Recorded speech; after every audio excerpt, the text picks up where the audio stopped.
How's it going, everyone? Welcome back to the Game Junction Podcast. We are here for episode 44, and we have a special guest with us, Mr. Jon Sakura. How's it going today, man? Good. How are you guys? Good. Great. Doing great. I'm glad to hear it. Yeah, absolutely. Yes. So we essentially have our 44th podcast today, and we'd like to go ahead and shout out everyone for joining us. But first, we have a little message. We are looking for sponsors. So we're looking for content creators, businesses, and more who are looking for paid promotion, sponsorships, or advertising. If you're interested, please message us or email us. So we'll go ahead and drop all of that information below. We do appreciate everyone chiming in, and it looks like we have Bryce in the chat. We have so many people popping in. We have Thinking Inside the Box saying yo, yo, yo. We have, I'm not sure how to pronounce it, but we have quite a few people saying hey. And it looks like we have some stuff on Facebook starting to come in as well. Yep. Millennial Collector Ohio saying hey all. Howdy. So we do appreciate everyone stopping in, and we'll just get to our special guest today. So let's learn a little bit more about you. What's it like running a store? You have Gamers Anonymous, I hear. So what is that? Correct. What is that like? So Gamers Anonymous is a shop that I've owned for almost 16 years at this point. Wow. I have been in video game retail for probably about 25, or at least video games in some form or the other, and worked corporately, worked EB Games and GameStop for several years, co-management kind of stuff, and I worked at a local game store in high school back in 1997, and used all of that collective knowledge to purchase Gamers Anonymous. So it's not a store that I started, but a friend of mine did start the shop and then ended up selling it to me about 4 years after he had sort of established it. It's great because whenever you walk into a video game store, you have all these ideas of like, oh, would it be cool if they did this, or it'd be so neat if this happened. And so owning a store has been like a collective representation of my personal experiences over the past, however long. Walking into stores in Akihabara, or going into a GameStop or an EB or another local game store, and just thinking of like, this experience was cool, this setup was cool, this product was cool, and getting a chance to do that for myself, to say what would I have wanted as like a kid or as a customer, and doing that. So it's been fun. It's been a lot of fun. No, I bet that's like a crazy experience, because we've all been in the game stores. We've all bought video games, and each and every single one is a little bit different. Yes. And I find myself going into these game stores, and sometimes I'm like, wow, I love what they did there. And then sometimes I'm like, if I owned it, I'd put this here. So like, Sure. I can see how that's like an exciting, feeling, and you get like this whole creative, feel behind it. And then you kind of get to create like this whole atmosphere for everyone who wants to buy these video games, Yeah, that's exactly it. One of my favorite parts is, so when we bought the stores, a friend of mine and I, who ended up leaving a couple of years later, he did not like the responsibility, and we can get into that a little bit later. But the first point of business was painting the store black, painting the trim red, painting the baseboards gray. And then I started painting 8-bit pictures on the wall with a friend, 8-bit, 16-bit, pixel art. And we started putting up speakers to play 8-bit and 16-bit music. So right when you walked in, it felt like you were walking into a video game, a big Punch-Out picture, or God forbid, a picture of Bubsy or Sam and Max, or whatever it might have been. But really cultivating a specific atmosphere was probably my favorite part about the presentation of the shop. And getting a chance to say, I'm going to do it my way has been extremely cool. No, I mean, that sounds like an amazing experience. And you even have someone in the chat saying, John is one of my best friends, best game store owner around. So that means a lot. That is awesome. Yeah, that means a lot. And the picture of Bubsy, man. Hey, look, I love Bubsy. Yeah, you know what? I think I've got actually every console release of Bubsy floating around here somewhere, including a sealed copy of Bubsy 3D. Wow. But yeah, there's okay. I actually when I first bought the store, this is back in the end of 2007, so it might have been early 2008. My partner and I at the time had actually looked into seeing if we could buy the rights to Bubsy to like turn him Wow. into our official mascot. Wow. And unfortunately, he had been renewed not long before, so Yeah. someone Okay. was holding on to him. So And we've got oh, well. recently got a new game as well.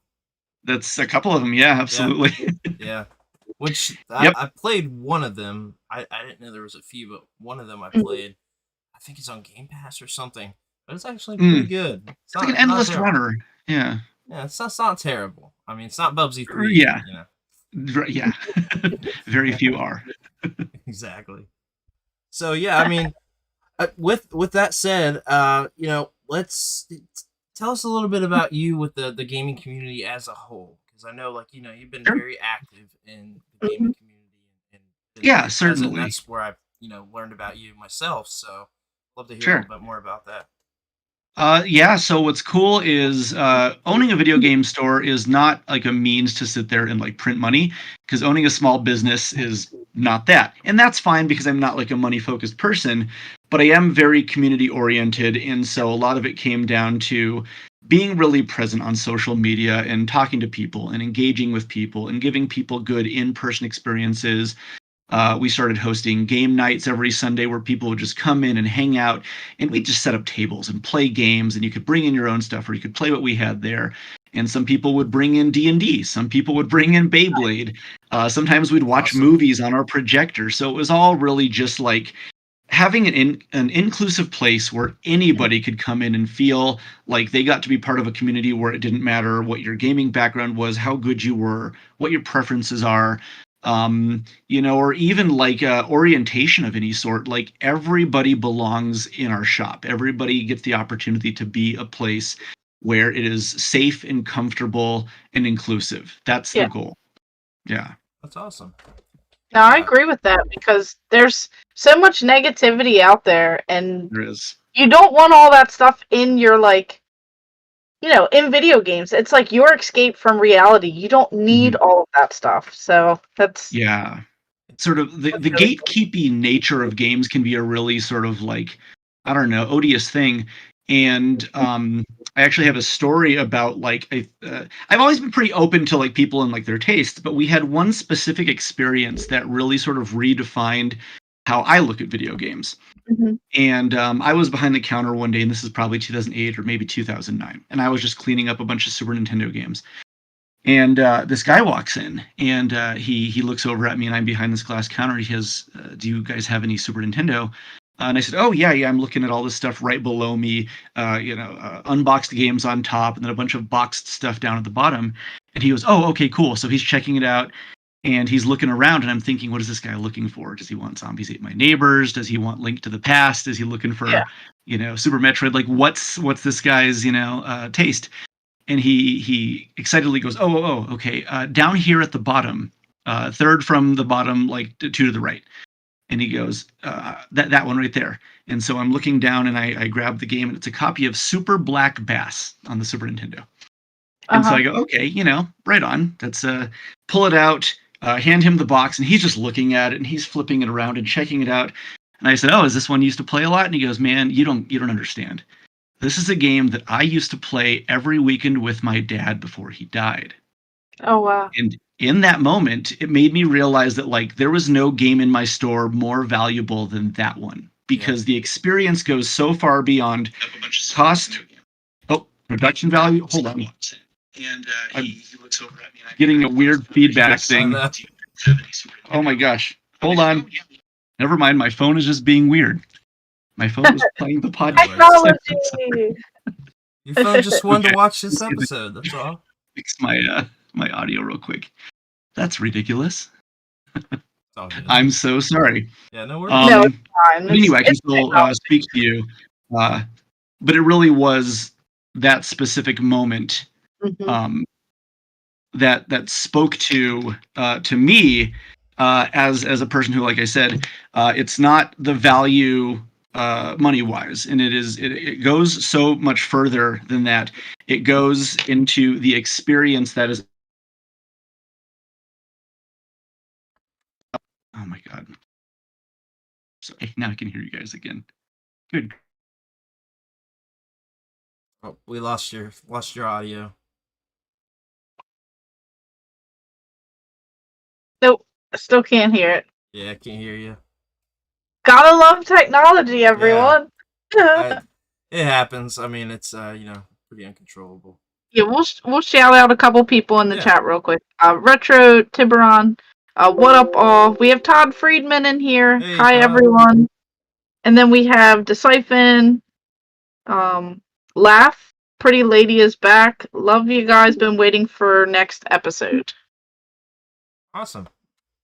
And then Glad we to have have you gatekeeping is the worst. Hobbies should be available to everyone, and we should all encourage people to partake rather than try to limit who gets to.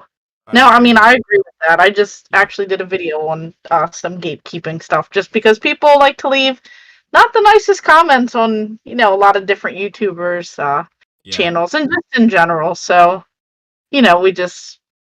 we feel like gaming should be for everyone. It should be for all. People shouldn't have to nitpick what you spend your money on, how you spend your money on, how you live your life. If you want to collect games, if you want to play them, essentially whatever you choose, it should be. I agree. Yeah, definitely. Plug your video too, because it is like it's an issue we talked about extensively. I mean, that whole deal is just it's crazy, man. It's video games at the end of the day, and I even commented myself like, let's be real. It is just video games, but it's an escape for people, man. Let everybody enjoy what they enjoy. Exactly. For sure. We got any more comments? Nope, no more comments at the moment. So yeah, with that said, how was your day, Game Raymer? Everything was good. Just making sure that everything looks okay here. And everyone can, see us. I want to make sure that nothing weird happened with this. I switched this over here to 2 screens until he's able to figure out, so it's just me and you on here at the moment. Yep, no worries. Oh, he's back, so we'll go ahead and get back there. But yeah, I mean, it's a pretty good day. It's Father's Day, so got to go hang out with the daughter, and we just went out. We went fishing today, and then just a little hangout session. Played some Super Black Bass. Welcome back. Oh, yep, we can hear you. Okay. All right. Yep, we're here. Let it be known, I am not a computer person for that very reason. No worries, man. It happens. Because things will happen for no reason. Yeah. I don't know where I got cut, but it's all good. It was talking about the memories of that particular game as opposed to monetary value. So it's more like that. Those memories, the nostalgia. Certainly. And what it taught me really was the value of video gaming goes so much further than just what does the game cost, who makes the game, and how good is the objective experience. Because I could look at video game and say this thing is objectively better, but because my experience during this period of my life was represented by this outside of that, this game holds a stronger value to me because of that. And so when people whatever come in and be like, oh, this game sucks or that game whatever, I would actually stop them and say, like, you can't do that. To me, it's too valuable to listen to somebody else's experience and try to understand that, like, a game's, again, objective quality is not the value of the game. Yeah. So. Yeah, I agree with you 100%. I mean, some of the games that I've talked about this before, the most valuable game in my collection to me is the copy of Tetris for Game Boy that my grandma got me. Because I can't replace that, and it's as worn down and crappy looking as possible, and I wouldn't change that for anything. So, to me, like I could never get that back if it were gone. Like there's nothing I could do about it. So, sure, absolutely. Yeah, so I totally agree with that. Yeah, and so it's just cool to also hear people's just like that is to see what it is that makes people excited about a video gaming moment.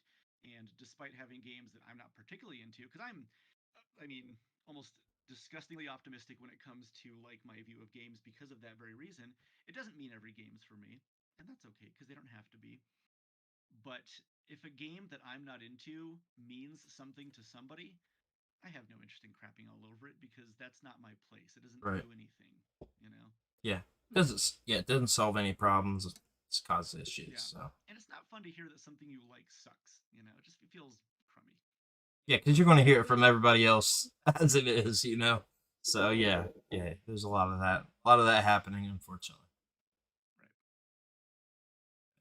No, But, and then yeah. we had people talking about, gatekeeping Yes. in this whole hobby, and we were just briefly saying that, you should be able to collect, play, experience your own experience. No one should be picking and choosing what you do with your money, what Right. you do with the games, what games you like playing, whether they're, crappy games or whatnot. Everyone has their own likes, dislikes, and that's what makes gaming interesting.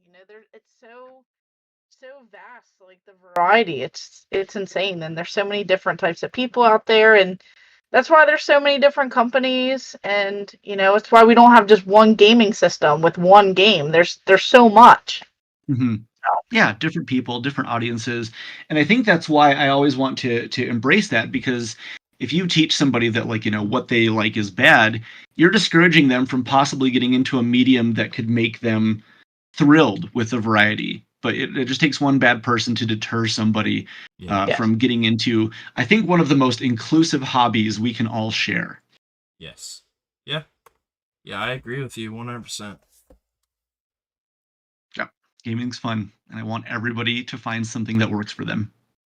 Absolutely, and that's why we're all here. Now, in our notes we have a little bit more about how you like the gaming community and things like that. We have New Game Plus Gaming Center. Can you talk That's a little right. bit more about that? Yeah, so New Game Plus is a gaming lounge, but gaming cafe, gaming, whatever you want to call it. Mhm. And it was stemmed from the idea that when we used to do our Sunday night gaming, that used to be really popular. And some years back, some friends here in town actually wanted to sell a gaming center that they had. They had previously purchased it from somebody else, and were looking into getting out of the business. So they contacted me and asked if I wanted to do it. Now, this place was like 6,000 square feet. It was very large. It was very expensive, and it was very cool. But it was also way too much to like jump into. So I examined it very seriously for about 4 or 5 months, and then finally backed away. I just thought, this is way too much, way too big. Yeah. And so with that, we had a vacant spot right next to my shop, and we examined that and said, well, perhaps this is a better way to go, is to start small and then build up. We'll do like a smaller contract, see if we can even do it. And if at the end of 2 years we realize that like this is too much, cut our losses. We gave it a shot. That's good enough. And so ended up opening that place, signing our contract in February of 2020. And we were like, you know what, we're going to be open in April and it's going to be great. And then February comes and goes, and then March gets worse and worse. And eventually we're shutting down, and the whole world is like, all right, there's a global pandemic, and we're just like, oh God, did we make the worst decision possible? And luckily, our property managers let us delay indefinitely, renegotiate the contract, and we got like an extra 7 months to actually work on this new location before we officially opened, which made it better, bigger and better than we could have hoped. And we used basically a lot of what we had learned from running community events to sort of determine how this place is going to go, what the visual style is going to work with. We ended up working with an interior designer to really optimize our space, and came up with something that I think is pretty cool. PCs and tabletop games and retro games and modern games. And now it's just a place where people come and hang out and grab a drink, get a pizza, play some Diablo or League of Legends or Mario Party 3, and it's fun to see so many people gravitate towards different things. Mm-hmm. But yep, that's what we did. No, that's awesome. We love hearing stories about community and bringing people together, and that's really cool that all worked out. Especially we know it's been a tough couple years and all of that. I'm sure that If was. you ask me about owning a video game store, I can certainly assure you that no matter how much I've ever learned, nothing prepares you for a global pandemic. There's no way, nobody knows. I guess there's solidarity in the fact that, like, when the world shuts down, everybody's sort of in the same boat of, like, what do we do? Yeah. Yeah, you weren't alone. So I mean, I guess that was the only way to like look at it. And I guess things could be worse, but yes. But you're still here, and that's the great We're part. still here. Because a lot of people didn't make it through that. Some people never came back. They just right closed down, moved on, said forget video games, and there were quite a few places like that. So yeah, several of my favorite restaurants didn't make the cut, and that makes me very sad. I know. Yeah, there's so many stores that you go into the mall and like the food court, and I still see like that like wall that they put up where it says like coming soon. Well, there's nothing there, and they're just gone. So yeah, or like the silhouette of signs on the top of a building, and it's empty and barren and very discouraging. That's how our nearby mall is. Sad. A lot of stores. That's a bummer. Yeah. Just like when Toys R Us left, and then you saw there's a bunch of Ollies around here, and they bought up all the. They did that here too. The Toys R Us we had, it was replaced with. And they joke with what is it, Spirit Halloween?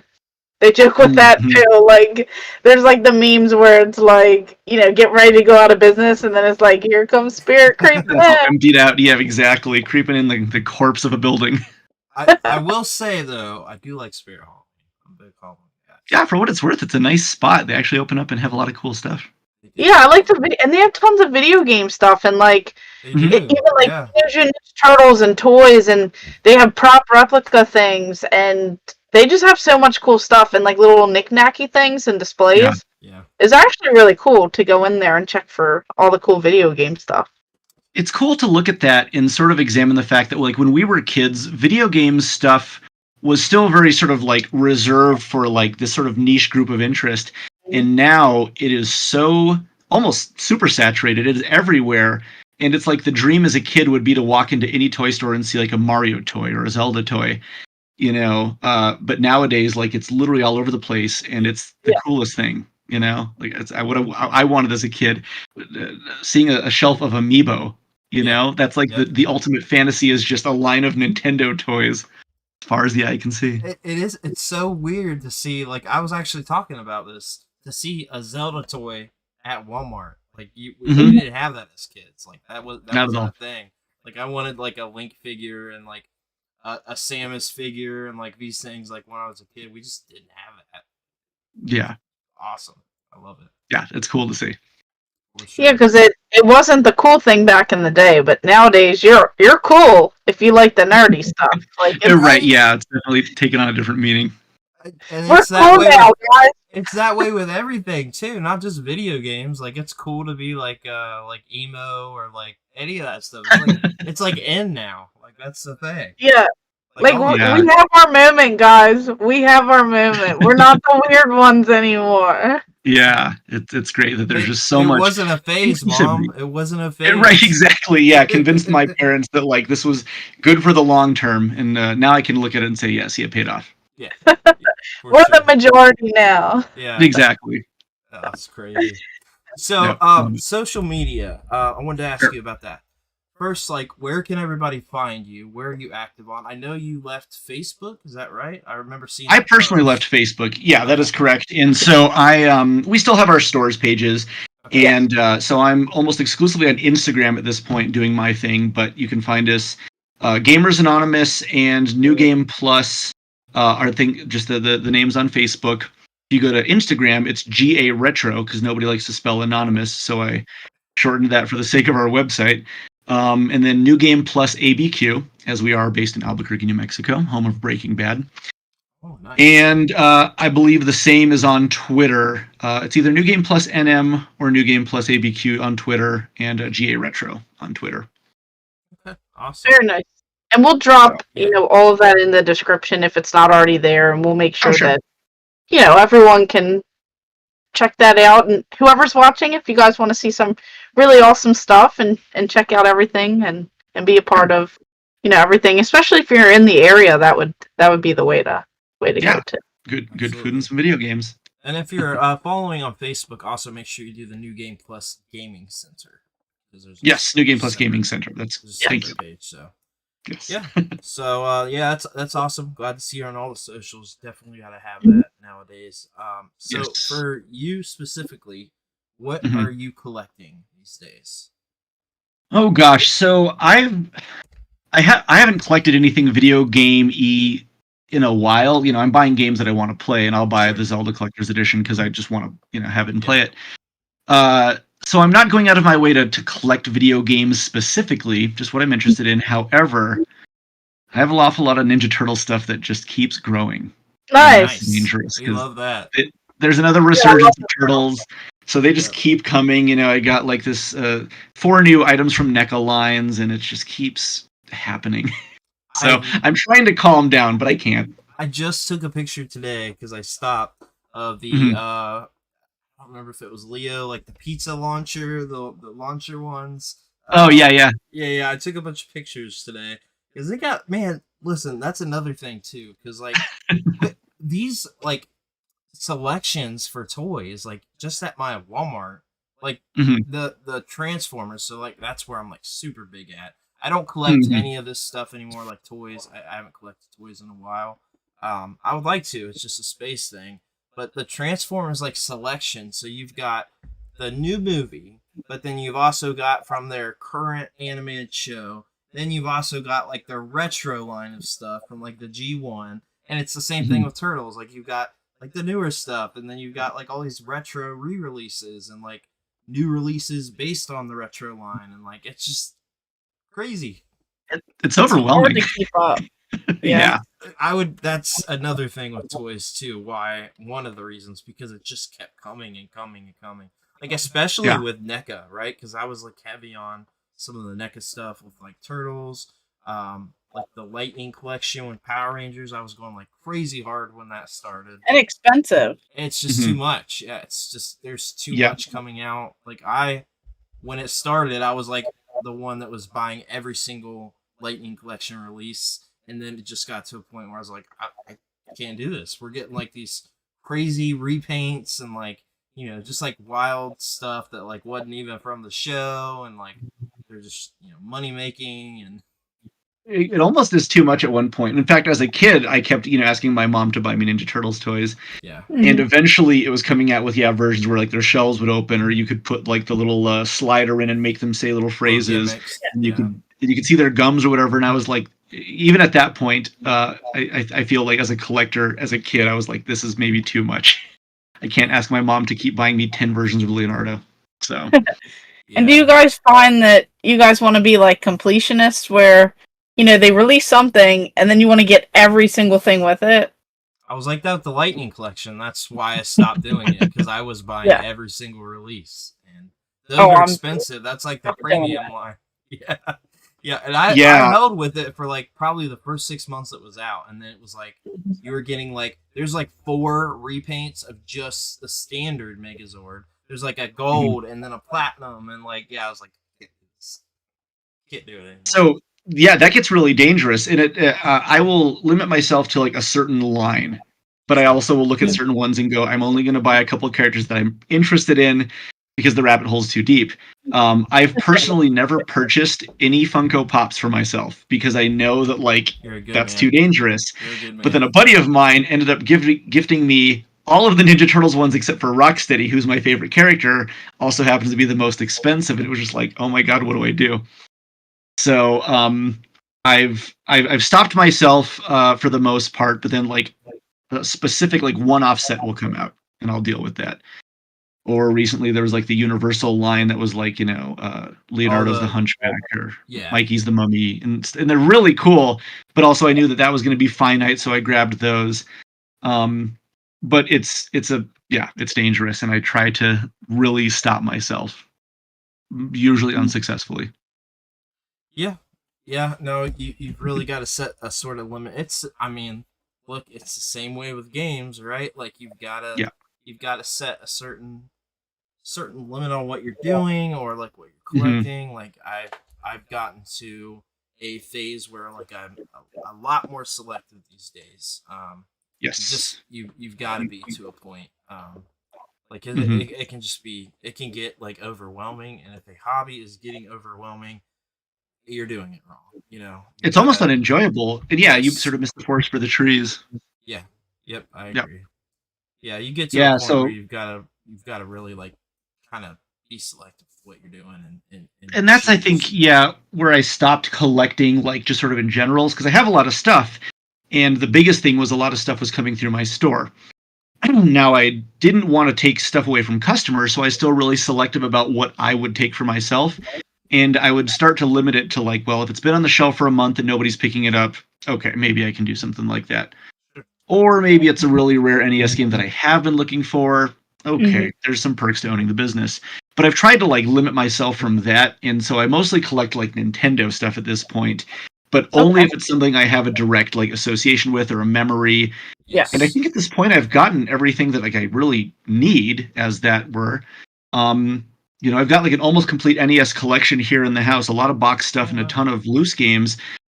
But also I looked at that and just said, I'm not going to worry about it because I'm probably not going to play most of it, and I have the means to play anything that I truly want, and anything I truly want I already have at this point. Sure. So if a Bonk's Adventure comes through, cool. If a Scat comes through, cool. But I don't want to like seek it anymore because it would literally be spending a bunch of money for shelf space, and I had to sort of pull away from that because I just want to have what I'm interested in at this point. So Sure. Yeah. No, I mean, it makes sense. what's your input on that, Gamer Hammer? For most people, that makes sense. For me, I want anything and everything, and I'm You want trying it to all. build something greater than this. So I don't care about space, and even though it's very extremely limited, and I'm taking over the entire house at this point, Yeah. and looking for a larger place, I can see how most people would be in your light, but Mhm. for me, we joke all the time, and I just say I'm crazy. So here we are. But if you have the Yeah. means for it, if you have the money, if you have the space, if you have the time, why not? I think it's fun, and if I had the means, I wouldn't be opposed to it. Yeah. I think. I mean, at one point I did complete the Virtual Boy collection because the North American release was so small Yes. that I only had like 2 extra games I needed to pick up that I didn't actually have from childhood. Oh, And nice. so, yeah, so I was really lucky that, in fact, I think I only needed like Nestor's Funky Bowling and Waterworld. Vertical Force. So I had Okay, everything else. not even too bad. Yeah. That's it. No, I had That Jack one. Brothers and I had Yeah. Waterworld and I had That's it. Wario and I had all this stuff as a kid. So like, Nice. it's been nice because most stuff that I've collected, I've picked up along the way of just I grew up with it. Yeah. And my Earthbound I got for my birthday in 1995, so it was probably like a $40 game, $50 game maybe. I really lucked out with the majority of what I collected, Yeah. and the time in which I was currently convincing my parents to buy me games before I got my first job. Did you use the scratch and the sniffs stickers? Nope, they're still in my guide and they're unsullied. That's awesome. Love it. Yep. I love it. Yeah, Yep. I mean, everybody we talk about it all the time. Everybody collects different, and that's what's great about the community. Like, I still have like some stuff I'm going for a few complete sets. I know there's certain stuff I won't play, but I've got a reason for that, and there's also like other stuff I'm collecting that I've got a reason for it. I just kind of like, at one point, like I was talking about this before, I had 4 shelves of PS2 sports games that I would never touch, right? And then that's when I was like, They're the best games ever. Yeah. Duh. Sure, okay, they're the best games ever. But for me, they weren't the best games ever. So I was like, I'm looking at this, I've got all these they were mostly like white cases there. I'm like, what am I doing? Like, I wasn't going for a complete PS2 set. I didn't have the plan to do that. I'm like, what am I doing? Like, I never put one of these in ever. Right. So like, I just kind of figured out what I wanted to do with collecting. Like, I think I've kind of shifted that probably like 4 or 5 times. Like you just collect differently all the time. So for me, I've got a pretty good goal of the way I'm collecting now, and I'm very comfortable at where I'm collecting, and I don't just have a bunch of crap everywhere. And yeah, I mean, it works for me. So yeah. It's I nice. do. I have a bunch of Yeah, crap everywhere. Well, every time I watch your videos, you've got countless amounts of just like, wow, this is insane. And I love looking at it because it is like some fun deep dives that I see in there. She's got awesome stuff. I appreciate it. I appreciate it. Right. I'm only just messing around, you know. Of course. And there was a point a few years back where I started looking at stuff, and I thought, it looks great on the shelf, but also, like, if I could share this with other people that I know will enjoy it, you know, because at one point I had every single color N64 that was released in North America. Nice. And finally I was like, okay, I'm going to keep my gold one to put on my 64 DD, and then I'm going to keep my Pikachu orange one that I picked up in Japan. Yep. Said the words. Yep. Snagged that bad boy on a trip to Japan in 2004. It was a complete box set with everything, including 10 games